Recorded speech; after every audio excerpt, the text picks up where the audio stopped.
វត្តមានអង្គនាវារបស់ត្រាំមិនធ្វើឲ្យយើងខ្លាចខ្លាយ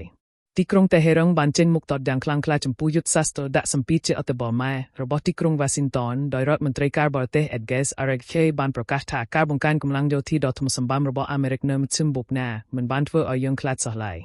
តាមការផ្សាយរបស់ Hindustan Times ថ្លែងក្នុងវេទិកាមួយកាលពីថ្ងៃអាទិត្យទី8ខែកុម្ភៈឆ្នាំ 2026 លោក Arrecche បានច្រានចង្ការមកដល់នៃនាវាផ្ទុកចន្ទះ Abraham Lincoln នៅក្នុងសមុទ្រអារ៉ាប់ដែលជាផ្នែកមួយនៃអ្វីដែលប្រធានាធិបតី Donald Trump ហៅថាកងនាវាចម្បាំង Armada ដោយលោកចាត់ទុកថាវាជាការប៉ុនប៉ងគំរាមកំហែងដែលគ្មានប្រសិទ្ធភាពលោកបានបញ្ជាក់ថាអំណាចរបស់អ៊ីរ៉ង់ស្ថិតនៅលើមតិភាពក្នុងការចូលប្រជុំមុខនឹងការសម្លុតហើយការគំរាមកំហែងសន្តិភាពនឹងមិនអាចបង្ខំឲ្យប្រទេសលោកបោះបង់កម្មវិធីចម្រាញ់ទុយរ៉ាណូមដែលជាបាន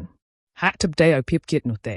ទោះបីជាមានវត្តមានយោធាឡើងច្រើនក៏ដោយការកើនរបស់លោក Arrecche បានបង្ហាញពីភាពប្រកម្មរកូសកាន់តែខ្លាំងនៅក្នុងការចរចានុយក្លេអ៊ែរដែលទើបនឹងបើកឡើងវិញនៅប្រទេសអូម៉ង់គីរឹងចង់ឲ្យអាមេរិកលើកលែងទណ្ឌកម្មសេដ្ឋកិច្ចហើយរដ្ឋមន្ត្រីការបរទេសអ៊ីរ៉ង់រូបនេះបានចោទសួរពីភាពស្មោះត្រង់របស់អាមេរិកចំពោះកិច្ចការការទូតក្នុងពេលដែលអាមេរិកកំពុងពង្រីកទណ្ឌកម្មនិងដាក់ពង្រាយនាវាចម្បាំងលោក Arrecche បានលើកឡើងថាគ្មាននរណាម្នាក់មានសិទ្ធិមកបង្កប់បញ្ជាលើទង្វើរបស់យើងបានឡើយដោយលោកបន្ថែមថាក្របបែកបមានូពិតប្រាកដរបស់អ៊ីរ៉ង់គឺជាឆន្ទ